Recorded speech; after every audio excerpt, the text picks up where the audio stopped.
Assalamualaikum warahmatullahi wabarakatuh. Bapak Ibu dosen. Sebelumnya perkenalkan, saya Aldo Mulyari Ferry dari angkatan 2017. Di sini saya bersama teman-teman saya anggota kelompok.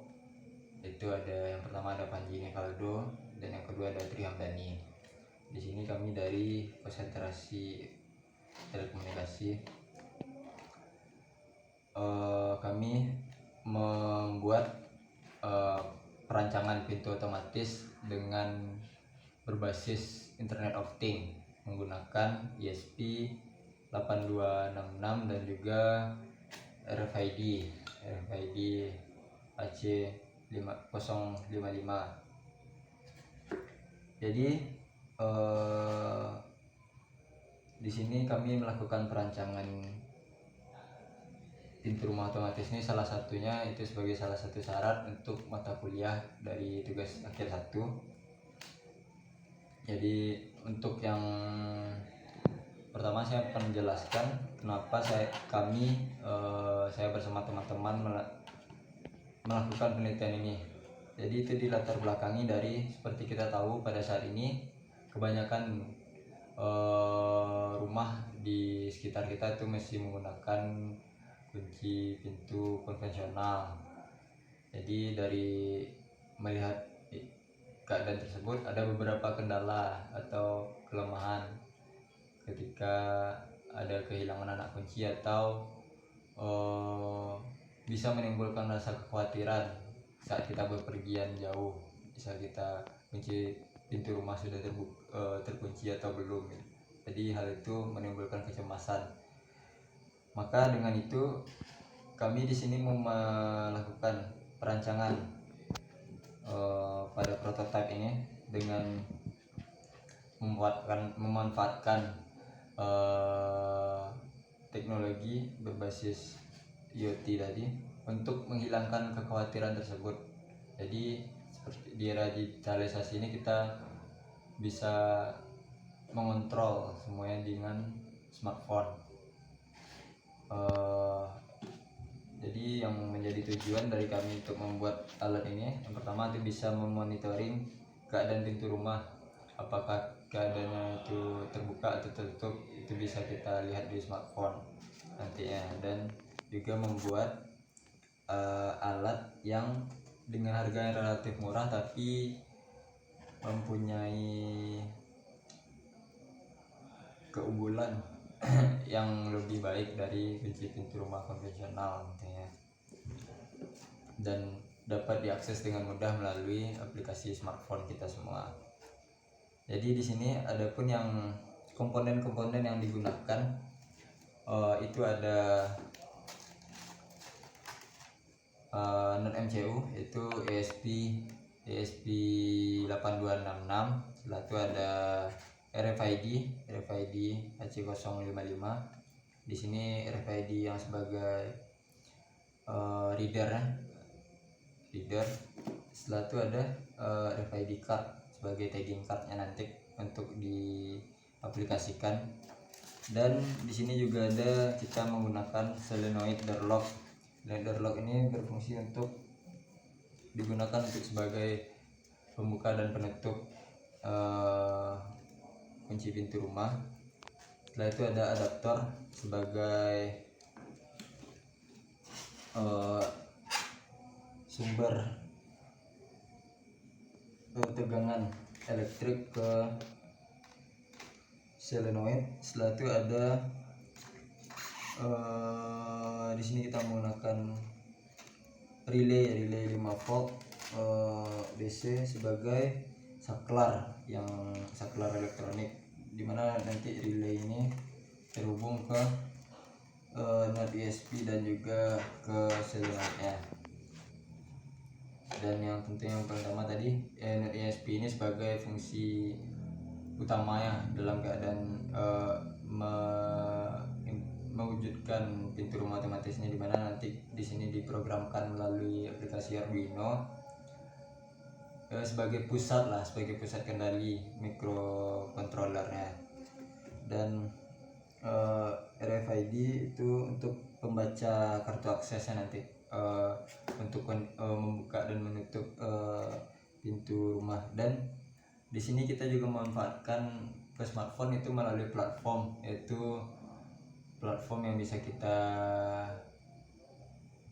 download di smartphone kita, yaitu kita memakai Bailing server, aplikasi Bailing yang bisa nantinya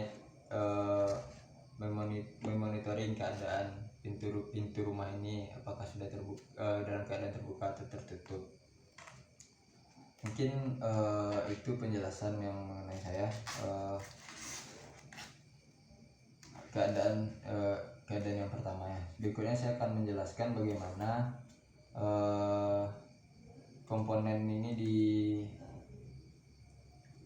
disatukan. Jadi seperti yang terlihat di sini, itu masing-masing alat kita rangkai. Ini ada tag RFID readernya tadi, itu dihubungkan di sini, dihubungkan ke NAT MCU,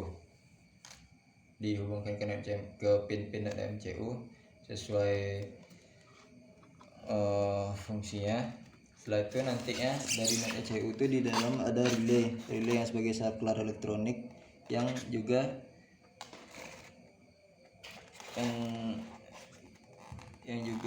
akan dihubungkan ke bagian luar. Di sini ada solenoid door lock yang akan melihat akses nantinya. Ini sekarang dalam keadaan tertutup. Dan juga di solenoid door lock ini mempunyai tegangan 12 volt. Jadi nanti ini akan kita hubungkan ke sumber tegangan agar solenoid door lock ini dapat berfungsi. Dan ESP ini kita akan lakukan atau kita kontrol melalui listing program yang kita buat nantinya di Arduino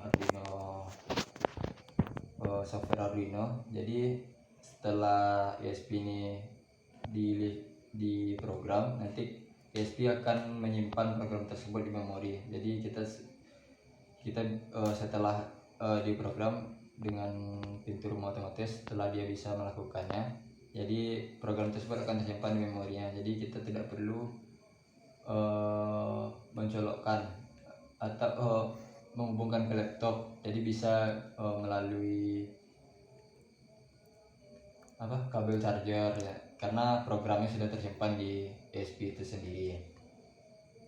Mungkin bisa saya jelaskan juga programnya. Di sini pada aplikasi Arduino ini untuk program yang kita rancang untuk ESP8266 tersebut, dan yang akan nantinya perintah dari komponen ESP memberikan perintah untuk melakukan pintu terbuka atau tertutup secara otomatis. Mungkin sekian dulu penjelasan saya. Baik, jadi di sini saya akan menjelaskan bagaimana skema alat yang saya jelaskan tadi itu bekerja.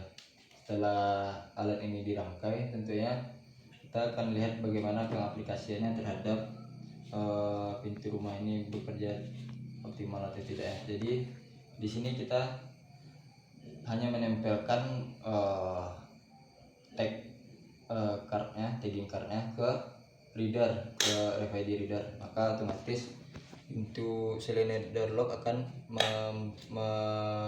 membuka. Jadi batas waktunya itu ada 5 detik setelah ID card ditempelkan kepada reader, pintu akan membuka selama 5 detik. Dan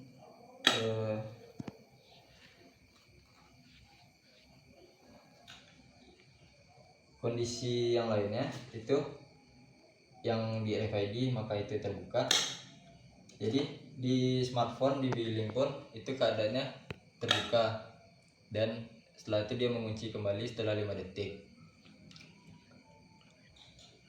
Oke.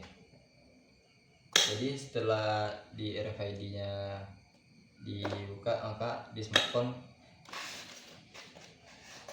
kita lihat di sini saya membuka ke readernya. Ini kondisinya di billing terbuka dan keadaan tertutup, dia tertutup kembali. Jadi ada rentang waktu selama 5 detik. Dan juga bisa kita yang lainnya itu RFID tagging yang lainnya itu bisa sekitar 8 detik. Jadi kondisinya akan termonitoring juga ke aplikasi billing nantinya. Jadi setelah itu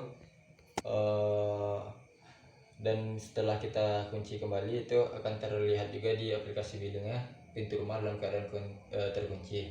Jadi kita dengan smartphone kita bisa memonitoring keadaan pintu rumah itu terbuka atau terkunci.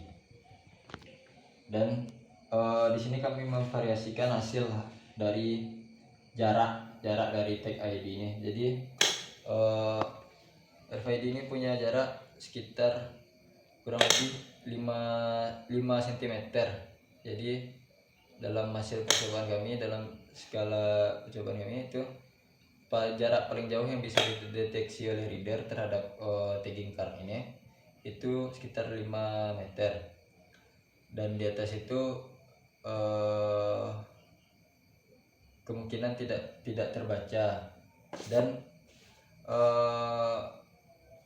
pada prototipe ini sangat bergantung kepada koneksi internet. Jadi biasanya karena kita menghubungkan dia ke WiFi, jadi apabila ada kendala jaringan atau kendala koneksi internet, maka alat ini tidak berjalan dengan semestinya.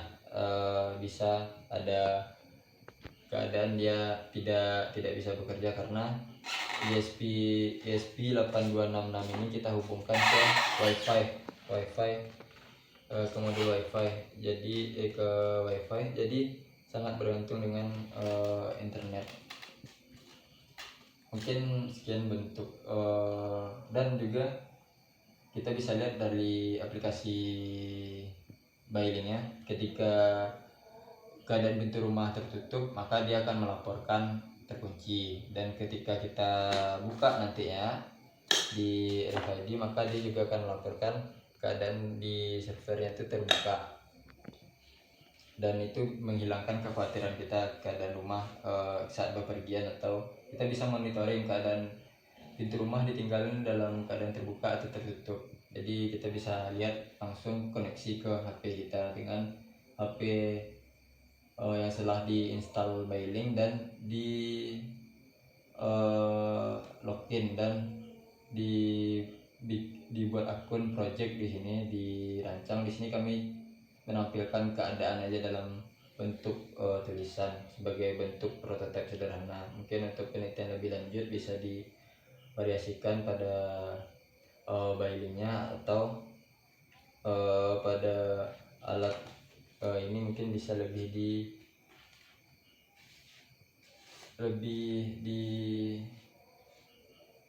disempurnakan dalam sisi desainnya nantinya, karena keadaan untuk apabila ingin diproduksi secara massal.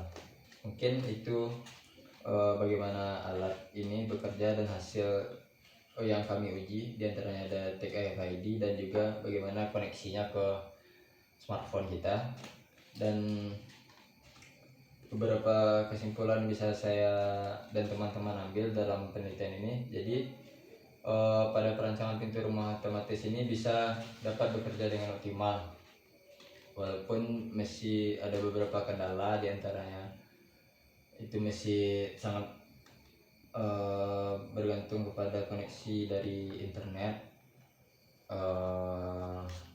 Apabila kondisi internet kurang baik maka alat ini tidak bekerja dengan baiknya.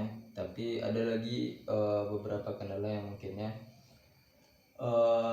pada smartphone itu kita cuma bisa melakukan monitoring. Jadi kita belum bisa mengontrol langsung dari smartphone untuk membuka atau menutup, karena yang akan menutup otomatis itu melalui RFID tadi dengan ditempelkan ke sensornya dan tidak dari smartphone. Jadi smartphone di sini akan melaporkan keadaan pintu rumahnya terbuka atau terkunci. Mungkin itu beberapa kesimpulan dan penjelasan tentang alat ini. Tentunya dengan berbagai kekurangan itu, alat ini juga mempunyai keunggulan, diantaranya itu lebih praktis, dan alat ini lebih efisien dari segi harganya, dan itu praktis karena memudahkan kita, tidak perlu pakai anak kunci yang konvensional. Jadi cukup dengan Tag ID itu kita bisa membuka dan menutup pintu, dan juga bisa kondisi dari keadaan pintu itu juga bisa dilaporkan langsung ke dalam smartphone kita. Mungkin sekian dari saya mengenai video presentasi mengenai perancangan dari kelompok kami, yaitu perancangan pintu rumah otomatis dengan berbasis Internet of Things menggunakan NAT MCU ESP8266 dan RFID. Mungkin kalau ada kesalahan atau kekurangan saya dalam mempresentasikan perancangan prototipe ini, saya mohon maaf. Saya akhiri. Assalamualaikum warahmatullahi wabarakatuh.